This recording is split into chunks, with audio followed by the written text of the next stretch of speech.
அஸ்ஸலாமு அலைக்கும் வரஹ்மத்துல்லாஹி வபரகாத்துஹு. காலையில் கண் விழித்ததும் எழும்பும் போது ஓத வேண்டிய துவா, அல்ஹம்துலில்லாஹில்லதி அஹ்யானா பஅதமா அமாத்தனா வ இலைஹின் நுஷூர்.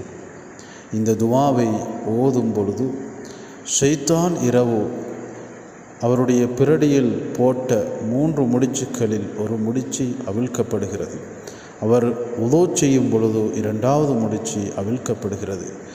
அவர் தொழும் பொழுது 3வது முடிச்சியும் அவிழ்க்கப்பட்டு அன்றைய காலையில் உற்சாகமானவராக ஒரு உறுசுறுப்போடு நல்ல மனமான மனதோடு அவர் காலையாகிறார். அப்படி இல்லை என்றால் அவர் சோம்பேறித்தனத்தோடு, அவர் கெட்ட எண்ணங்களோடு, நஃப்ஸோடு அவர் காலையாகிறார் என்று ரசூலே அக்ரம் ஸல்லல்லாஹு அலைஹி வஸல்லம் அவர்கள் கூறியுள்ளார்கள்.